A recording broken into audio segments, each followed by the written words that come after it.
Are you currently sat staring pensively at your website, wondering why it's getting 0 leads? Yes, you and another million people. The questions I'm going to pose to you will allow you to go away to your website right now and fix it immediately. Well, maybe not immediately, but at least within a reasonable time frame. Over the years in my 20-odd career of designing and building websites, I have been posed this thing over and over and over. This idea that I'm getting 0 leads to my website, but I don't actually know why I'm getting 0 leads, with a kind of gut feel that their website is not working on some level. So to get that out of the way, the first thing we have to do is make sure that Google Analytics is set up correctly. Now, of course, there's other analytics software out there, and Google Analytics doesn't have, let's say, an excellent track record with privacy. But as long as you're comfortable with Google knowing your date of birth, your dog's name, and when you last took a shit, I'd recommend using Google Analytics. So the thing is, we can't assume that your website is getting no leads based on a gut feel. We have to make sure that Google Analytics is working properly first. I'm already getting sick of saying the word Google Analytics. There's 2 general main ways of setting up Google Analytics. You're either going to set it up with just a Google Analytics piece of code from inside Google Analytics, or you're going to set it up through Google Tag Manager. What you want to do first of all is check that the code is inside your website. So view the source of the website and make sure there's some code in there. And if Google Analytics still isn't installed properly, you might as well stop this video and go fix that first. Don't worry, I'll still be waiting when you come back. Have they gone now? Let's move on. When we say that we don't know whether we're getting leads, what often happens is that you're achieving leads, so people are filling out the contact form, but you don't actually know, or Google Analytics doesn't know, that it's happening. In those instances, if you're also running Google Ads, it can affect your ads because you need to be tracking a conversion inside Google Ads to actually update Google Ads to tell it that it's working. Now it sounds like I'm saying Google Ads too much, and it's weird. Now we've got all of that sorted, we can move on to the main questions that I think you need to ask to make sure that your website is tracking leads and to discover why you're getting 0 leads. The first one is surprisingly simple. How much traffic is your website currently getting? Now we've got Google Analytics set up, you can go look at it and figure that out. Now I'm going to make some assumptions here. Most businesses, or most websites rather, are going to be achieving a 1 to 3% conversion rate. So what I mean by that, if your website is getting 100 visitors per month and your conversion rate is only 1%, that means that for every 100 visitors you get, only 1 person is going to fill out the contact form and expect you to get back to them, generating a lead. You haven't got enough to be able to make any kind of educated guess on whether your website's working properly. You need to go run some Google ads, figure out how to get more traffic to your website, start making YouTube videos, figure out a way to get more eyeballs on your website. A bonus point on this, if you are only getting 100 people, it could be you looking at your website. It could be your mum looking at your website. It could be your dog looking at your website. It's more unlikely that it's your dog, but it could still happen. We can't assume that all 100 of those people are quality people that are ready to buy. They might just be browsing. It might even be your competitor.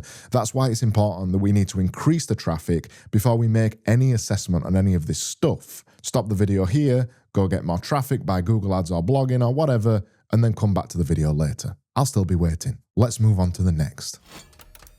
How much did you spend on your website? I'm smiling because it's a crude question, but it's a simple way to work out whether your website is probably going to be any good. If you spent 50 quid or £50 on your website, it's probably not going to be very good. And that's probably the reason why you're currently getting no leads through it. If you spent somewhere from £500 to £3,000, what you've probably currently got is a $50 WordPress theme from ThemeForest installed on a crap server and then put on the internet, and again won't be a very good website, and then you won't be getting any leads. If you've done your due diligence and you've actually got a good website and you've spent a decent amount of money on it, anywhere from 5,000 plus, although I'd probably recommend 8,000, 9,000, 10,000 plus. If you're in that price range and you're watching this video right now and your website is still getting no leads and you're also running Google Ads, well, now we've got a problem. So this is a simple question to ask yourself really. Have you spent enough on your website? Do you fall above £5,000? If not, go get a better website and then come back to this video. Again, I'll be waiting. Let's move on. What is your website's page speed score? This is again a nice simple one, but it gives us a figure to work from to figure out actually, is your website any good? Because you may have spent bloody £50,000 on your website, but you could have still ended up with a turd. So right now, go over to Google PageSpeed Insights, punch your URL into there. From there, Google PageSpeed Insights will start to analyze your website and figure out on a bunch of things how it performs. The performance of your website is really damn important, especially if we're running Google ads or if we're wanting to increase our SEO. These figures are life and death. Well, not life and death. That's a bit of an exaggeration, that one actually, isn't it? What I'm trying to say is if your figure on mobile is lower than 90, and if the figure on desktop is lower than 95, we probably have some issues that need fixing, and Google PageSpeed Insights will actually tell you those issues that need fixing right now. However, everything you get from Google PageSpeed Insights is number one, free, and number two, easy to action as long as you have a bit of nous about you, and then we can move on to the next stage of this video. So go fix that, and then come back to the next point. How much AI-generated content does your website currently use? If the answer is a metric fuck ton, then you need to turn off this video right now and go delete it from your website. I should probably give people more tips though than that for this section, really, shouldn't I?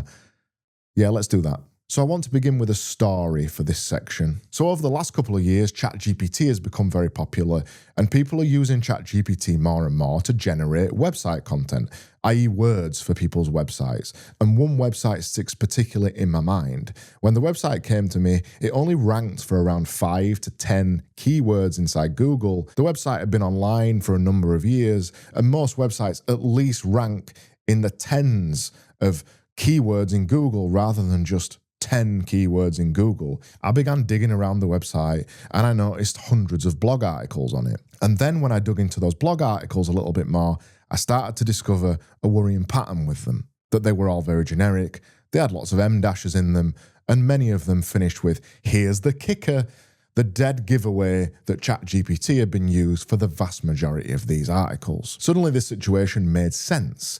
The website was being down-ranked by Google, or at least frozen in Google rankings because of its overuse of AI slop. It's clear to me that Google are starting to target websites that are overusing AI. And in fact, if you look at the spam policies for Google search rankings, they have a section on this that actually talks about overuse of AI on websites that are trying to manipulate search engines. They will consider that as a spam website and freeze your website in place inside Google.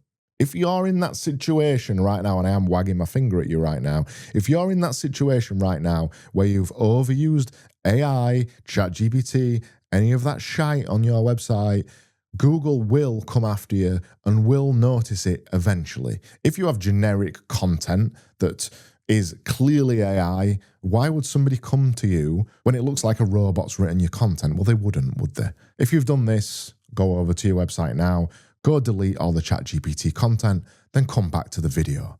I'll move on in the meantime. The final one is kind of a generic woolly one, but it's also very, very damn important. How much effort have you actually put into the content on your website? I'm talking about words, I'm talking about photos, I'm talking about, does your website include any video?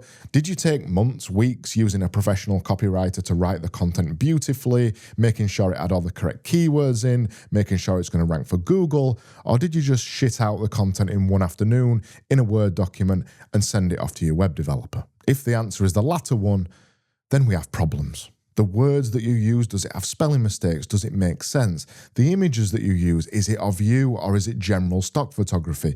Videos on the website, are they professional or are they just slapped out of an iPhone? All of these things kind of give a general reputation. I'll put my teeth in and try and say that again. All these things kind of give you a general reputational feel across your website. Remember that somebody's coming to your website, probably seeing you for the first time, and if it just looks a bit low effort, why the hell would they get in touch with you to ask you about your services? The answer to your question, why am I receiving 0 leads, might not be that you have a rubbish website in terms of performance or that you didn't spend enough. It might simply be that the content is just low effort or it isn't answering the questions that your customers are expecting. What I suggest you do at this point, seeing as though this is the last question we're going to get to, is go over to your website and look at 5 of your competitors who you know have done a good job in your industry. Go look at their websites and compare it to yours. To answer the content question, what does their content look like? Does it look professional? Does it look better than yours, worse than yours, whatever? Where do you sit on that benchmark right now? And even go ask some of your existing customers. Go ask them to look at your website. Ask them what they think. Is this website any good? Would you purchase from this website, bearing in mind that you've already purchased from me? Is it a true representation of my service? So I hope those questions were useful. And depending on how you answered those questions that I posed to you, you've probably got some homework to go do right now. You probably didn't listen to me about stopping the video and coming back. If you're still stuck with any of these questions that I've posed in this video, or you're unsure about the answers, you can go over to my website now and book a free 30-minute conversation so we can discuss these exact issues that I've posed in this video. If you don't want to do that and you just want to use this video, good luck to you, and I'll probably see you again on one of the other videos because you still want to fix it. I said that with a bit too much glee then, actually, didn't I? That wasn't very nice. I'm sorry about that. I am actually a nice person, but an evil bit of me did come out. Anyway, I'm going now, so try your best with those things, all right? And we'll catch up on the next video, yeah?